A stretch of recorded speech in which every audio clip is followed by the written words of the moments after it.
বায়ুর মধ্যে যে চাপটা পড়ছে সেটা কার উপরে চাপ পড়ছে? বায়ুটা কি করে ভূপৃষ্ঠের উপরে চাপ সৃষ্টি করে। এই যে আমার কুচি বোতলটা রয়েছে, এতে আমি যত জল ভরবো তত এটা ভারী হতে থাকবে কি থাকবে? হ্যাঁ ম্যাম, তার মানে এর মধ্যে যত উপাদান আমি ঢালবো তত এটা ভারী হতে থাকবে। যত জলীয় বাষ্প বেশি হবে তত কি হবে? তত বায়ুর চাপটা কমতে থাকবে। হ্যালো হ্যালো হ্যালো মাই নতুন নতুন মিষ্টি মিষ্টি ছোটা ভীম টিম। হ্যাঁ, ক্লাস 7 মানেই তোমরা হয়ে যাচ্ছ পুকি ম্যামের ছোটা ভীম টিম একদম। তো আজকে তোমাদের জন্য নিয়ে চলে এসেছি চ্যাপ্টার 3 এর যে বায়ু চাপ চ্যাপ্টারটা রয়েছে তার পার্ট 1। একদমই তাই, এখানে দেখো লেখা রয়েছে বায়ু চাপ। এবার তোমাদের মনের মধ্যে প্রশ্ন হচ্ছে ম্যাম বায়ু চাপ কি? বায়ু চাপ কনসেপ্টটা বোঝার জন্য আগে জানতে হবে যে বায়ু কি। বায়ু হচ্ছে একটা গ্যাসীয় আবরণ, যেটা এরকম আমাদের বায়ুমণ্ডল হিসেবে চারপাশে রয়েছে, অ্যাটমসফিয়ার। এই যে আমি শ্বাস নিচ্ছি, শ্বাস ফেলছি, তার মানে কি করছি? আমি বায়ু অক্সিজেন নিচ্ছি, কার্বন ডাই অক্সাইড ছাড়ছি।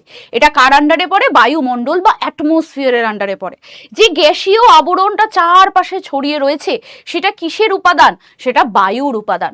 এই যে বায়ুটা রয়েছে এর উপর একটা চাপ পড়ে। কেন পড়ে? তার কারণ হচ্ছে বায়ু একটা ভারী পদার্থ। এবার এই বায়ুর মধ্যে যে চাপটা পড়ছে সেটা কার উপরে চাপ পড়ছে? বায়ুটা কি করে? ভূপৃষ্ঠের উপরে চাপ সৃষ্টি করে। ভূপৃষ্ঠের উপরে যখন বায়ু চাপ সৃষ্টি করছে তখন তাকে বলা হচ্ছে কি বাবা? বায়ু চাপ। তার মানে আমরা বুঝে গেলাম বায়ু চাপ মানে কি। বায়ু চাপ মানে হচ্ছে যেহেতু বায়ু একটা ভারী জিনিস, আর ভারী জিনিস মানেই সেটার উপরে চাপ সৃষ্টি করবে। এখন যদি আমি এরকম একটা মুঠো করে এই হাতের উপর এরকম করে মারি, এটা ভারী, এটা এখানে কি করছে? চাপ সৃষ্টি করছে। তার মানে বায়ুর ওপরে কি করা হচ্ছে? যে বায়ুর ওজনটা বেশি, তাই তো? বায়ুর ওজনটা বেশি, তো এই ওজনটা বেশি যখন হচ্ছে তখন কি করছে? চাপ সৃষ্টি করছে। ঠিক যেমন ভাবে ছোটা ভীম কি করে? ওর দুশ্মনগুলোকে সবগুলোকে এরকম করে চাপ ঢুসুম ঢুসুম করে একেবারে চাপ সৃষ্টি করে। তার মানে কি হচ্ছে? ছোটা ভীমের কাছে পাওয়ার বেশি, আর বায়ুর কাছে ওজন বেশি, বা বায়ু হচ্ছে ভারী। তো বায়ুর উপরে যে চাপটা সৃষ্টি হচ্ছে সেটা হয়ে গেল আমাদের বায়ু চাপ। What is air pressure? তাহলে আমরা বুঝে গেছি ম্যাম।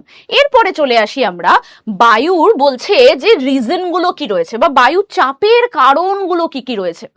কেন বায়ু চাপ হবে? কি কারণে হবে শুনি। বায়ুর চাপ হবে, প্রথম কারণ দেখো বলছে বায়ুর ওজনের জন্য হবে। কি বলছে? বায়ুর ওজন, ওয়েট। বায়ুর ওজন যত বেশি হবে তত বেশি কি হবে? বায়ুর চাপ বাড়বে। বায়ুর ওজন যত কম হবে বায়ুর তত চাপ কম হবে। তার মানে আমি বুঝতে পারছি যে যদি এখন ছোটা ভীমের এখন 6 প্যাক হয়ে যায় তাহলে ছোটা ভীম কি করতে পারে? ঢিসুমটা আরো জোরে মারতে পারে। তার মানে হচ্ছে যে কি করতে হবে তোমাদের? মানে ছোটা ভীমদেরকে জিম যেতে হবে। না, ব্যাপারটা সেটা নয়। ব্যাপারটা হচ্ছে যে যেটার ওজন যত বেশি সেটার চাপ তত বেশি। বাহ, খুব ভালো লাগলো শুনতে। এবার বলছে আরেকটা কারণ রয়েছে, সেটা হচ্ছে মাধ্যাকর্ষণ শক্তি। এই যে আমি বললাম বায়ু কি করছে? ভূপৃষ্ঠের উপরে চাপ সৃষ্টি করছে। সেখান থেকে আমাদের মাথার মধ্যে প্রশ্ন হচ্ছে ভূপৃষ্ঠের ওপরেই কেন করছে? কি কারণ? ভূপৃষ্ঠের সাথে কিসের শত্রুতা শুনি? ভূপৃষ্ঠের সাথে কোনো শত্রুতা নেই। ভূপৃষ্ঠের মানে আমাদের যদি পুরো পৃথিবীটা রয়েছে তার ঠিক মাঝখানে কি রয়েছে বাবা? আমাদের কেন্দ্র। আর কেন্দ্রে কি বল কাজ করে? মাধ্যাকর্ষণ শক্তি। সব কিছুকে নিচের দিকে টানছে। তার জন্যই নিউটনের যে আপেলের পড়ে যাওয়াটা প্রমাণিতও তো হয়েছিল সেখান থেকেই, যে মাধ্যাকর্ষণ শক্তি বলে একটা জিনিস রয়েছে, সেটা কি বলা হয়? Gravitational force. এই গ্র্যাভিটেশনাল ফোর্স যেটা রয়েছে বা মাধ্যাকর্ষণ শক্তি রয়েছে সেটা আমাদের যে কোনো বায়ু যেটা উপর দিকে যাচ্ছে সেটাকে নিচের দিকে টানছে।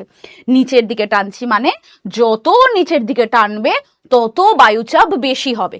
কিছুই নয়, ওই যে মেয়েটি ছিল, কি যেন নাম ছিল, সেটা তোরা আমাকে কমেন্টে জানাবি। কি নাম ছিল যেন আমাদের ছোটা ভীমের ওইখানের মেয়েটার, সেটা তোরা জানাবি। সেই মেয়েটি কি করছে? ছোটা ভীম গাছে বসে রয়েছে, ওকে বলছে এই এই এই নাম নাম নাম করে পা ধরে টানছে।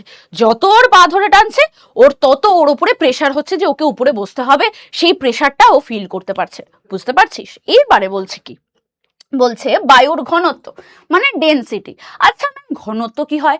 যেই জিনিস যত ভারী তার ডেনসিটি মানে তার ভিতরে যে উপাদানগুলো রয়েছে সেগুলোর যে ঘনত্ব, সেগুলোর যে বন্ডিংটা সেটা তত বেশি স্ট্রং। তাই তো? তার মানে বলতে চাইছি, যেরকম ধরে নাও এই যে আমার পুঁকি বোতলটা রয়েছে, এতে আমি যত জল ভরবো তত এটা ভারী হতে থাকবে কি থাকবে না? হ্যাঁ ম্যাম, তার মানে এর মধ্যে যত উপাদান আমি ঢালবো তত এটা ভারী হতে থাকবে। ঘনত্ব তার মানে এবারে এর মধ্যে যদি আমি চিনি ঢালি তাহলে আরো ভারী হবে, এর মধ্যে যদি আমি নুন ঢালি তাহলে আরো ভারী হবে, এবং এটা হয়ে যাবে আমাদের কি নুন চিনির জল, কারণ গরমকালে নুন চিনির জল খেতে হয়। জলপান করে নিয়েছি। চলো এবার আমরা দেখে নিই বায়ুর ঘনত্বের কেন বলছে। বলছে ডেনসিটি যেটা রয়েছে, বায়ুর ঘনত্ব যেটা রয়েছে, যেটা বায়ুর ঘনত্ব যত বাড়বে তার মানে আমাদেরকে বুঝতে হবে বায়ু তত বেশি ভারী। মানে এটা এরকম টাইপের, ছোটা ভীম গেছে জিমে, গিয়ে বলছে আমাকে 6 প্যাক বানাতে হবে। তো তখন ওর যে ট্রেনার রয়েছে ওকে বলছে তুমি বানাতে পারবে যদি তুমি এই ডাম্বেলগুলো তুলতে পারো। তখন বলছে আচ্ছা, যত ডাম্বেল তুলছে তত ওর এখানে একেবারে মাসেল তৈরি হচ্ছে। তো তার মানে যত তোমার ওজন বেশি তত তোমার ঘনত্ব বেশি, ঘনত্ব বেশি হলে বায়ুটা হবে ভারী। ভালো কথা। লাস্ট যেটা বলছে বায়ুতে জলীয় বাষ্পের পরিমাণ কত, বা এই যে বায়ুতে যে জলীয় বাষ্পের পরিমাণ তাকে ইংলিশে বলা হয় হিউমিডিটি।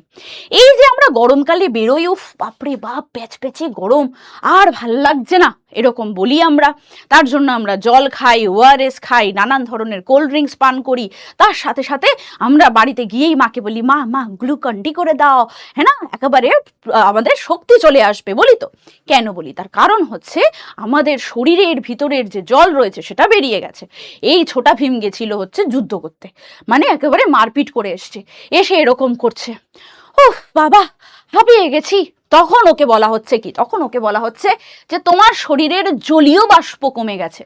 জলীয় বাষ্প মানে হচ্ছে জল, তার মানে বায়ুতেও জল রয়েছে, সেই জলের পরিমাণের ওপরেও কিন্তু বায়ুর চাপ নির্ভর করে। মানে যত জলীয় বাষ্প বেশি হবে তত কি হবে, তত বায়ুর চাপটা কমতে থাকবে। এই যে দেখো জলীয় বাষ্প বলছে বায়ুর চাপটা কমতে থাকছে, ময়েশ্চার, জলীয় বাষ্পের ওটাকে ময়েশ্চারও বলে। কেন বলে? তার কারণ হচ্ছে শীতকালে আমরা কটা সোয়েটার পরি, কিন্তু আমরা গরমকালে কি করি, খুলে ফেলি, ধুর বাবা এত চাপ নিতে পারছি না, এইরকম ভাবেও কিন্তু আমরা বুঝতে পারি। তার মানে গরমকালে এমনি চাপ বেশি, খুব চাপ, খুব গরম, ভাল লাগছে না, তার মানে হচ্ছে জলীয় বাষ্প যদি বেশি হয় তাহলে সেখানে কি হয়ে যাবে, বায়ুর চাপ কম হয়ে যাবে।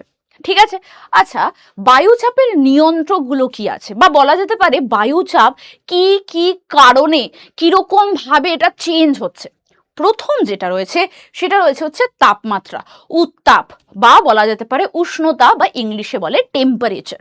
ধরো কোনো একটা জায়গাতে খুব গরম, বা কোনো একটা বাটিতে আমি জল নিয়ে কি করেছি, আগুনের সামনে বসিয়ে দিয়েছি, ওটা ফুটছে, এবার ওটা ফুটে গেলে কি হয়ে যাবে, ওই যে জলের ভিতরের জলটা যেটা রয়েছে তার টেম্পারেচার কি হচ্ছে, বাড়ছে। টেম্পারেচার বাড়ছে মানে তার প্রেশার কমছে। কেন হচ্ছে ম্যাম? আস্তে আস্তে পড়বো, দাঁড়িয়ে যাও, রুকো যারা। আচ্ছা, আর কি বলছে, টেম্পারেচার যদি কমে তাহলে প্রেশার বাড়বে। এই ধরে নাও যে একদম যে ফুটন্ত জলটা রয়েছে সেই জলটা কি অতটা ভারী, নাকি একটা বরফ ভারী, একটা বরফের চাই ভারী? ডেফিনেটলি একটা বরফের চাই ভারী। বরফের চাইয়ের টেম্পারেচার কম হয়, তাই জন্য ওর উপরে প্রেশারটা খুব বেশি, তাই ওটা অতটা ভারী হচ্ছে। কিন্তু যখনই আমরা জলটাকে গরম করে দিচ্ছি তখন ওটা কি হচ্ছে, বাষ্প হয়ে উড়ে যাচ্ছে হাওয়ায়, পাঞ্ছি বানু উড়তা ফিরু বস্তা গগন মে হয়ে যাচ্ছে একেবারে। তো তার জন্য ওর কি হয়ে যাচ্ছে বাবা, প্রেশারটা কমে যাচ্ছে। তার মানে এটা হচ্ছে ইনভার্সলি প্রপোর্শনেট, বা বলা যেতে পারে ব্যস্তানুপাতিক। যত টেম্পারেচার বাড়বে চাপ তত কমবে, যত টেম্পারেচার কমবে চাপ তত বাড়বে। বাবা কি সুন্দর। এরপরে বলছে উচ্চতা বা হাইট।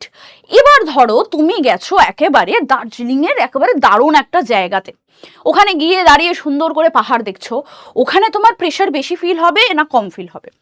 ওখানে যত তোমার হাইট বাড়বে তত তোমার প্রেশার কমতে থাকে। ওখানে তুমি নিজেকে কি হালকা ফিল করবে, তুমি বলবে বা বাবা কি ভাল লাগছি, হ্যাঁ না, এরকম হয়। তার মানে যত হাইট বাড়ছে তত প্রেশার কমছে, যত হাইট কমছে তত প্রেশার বাড়ছে। বাহ, ভালো কথা। এবার বলছে জলীয় বাষ্প বা ময়েশ্চার বা হিউমিডিটিও বলা হয়। বলছে যত বেশি জলীয় বাষ্প যেখানে থাকবে তত কি হবে, চাপ কম হবে। বলছে যত বেশি আমাদের জলীয় বাষ্প বেশি থাকবে তত চাপ কম হবে। সবগুলোই তার মানে এখানে ব্যস্তানুপাতিক। এবারে একটা জিনিস আমাদেরকে মনে রাখতে হবে, কি বলছে, বায়ু সর্বদা উচ্চচাপ থেকে নিম্নচাপ অঞ্চলের দিকে যায়। মাথার মধ্যে এক্ষুনি টুকটুক করে আমাদের যে ছোটা ভীম রয়েছে তাদের একটা প্রশ্ন এসে গেছে, ম্যাম উচ্চচাপ কি, নিম্নচাপ কি, আর কেনই বা হয়? এই জিনিসটা জানার জন্য আমাদেরকে থাকতে হবে পার্ট 2 এর অপেক্ষাতে। পার্ট 2 এর অপেক্ষার আগে আমাকে যেটা তোমাদের করতে হবে সেটা হচ্ছে কমেন্ট। এই ভিডিওটা দেখার পরে তোমাদের ফার্স্ট যে কমেন্টটা থাকবে সেটা হচ্ছে ছোটা ভীমের ক্যারেক্টারে যে ফিমেল ক্যারেক্টারটা ছিল তার কি নাম রয়েছে। তোমরা যদি এইটা ভালো মতো কমেন্ট করতে পারো এবং সঠিক কমেন্ট করো, আর অনেকগুলো কমেন্ট থাকে, তবে নিয়ে চলে আসবো আমাদের এই ছোটা ভীমের যে সিরিজটা রয়েছে, মানে তোমাদের এই যে ছোট্ট ছোট্ট ভাবে এক একটা টপিক পড়ানো, সেটার কিন্তু পার্ট 2টা নিয়ে চলে আসবো। তো তাড়াতাড়ি করে কমেন্ট করে দাও যে ফিমেল ক্যারেক্টারটার নাম কি ছিল। আর thank you so much my team Chhota Bheem. Tata, bye bye, see you in the next video.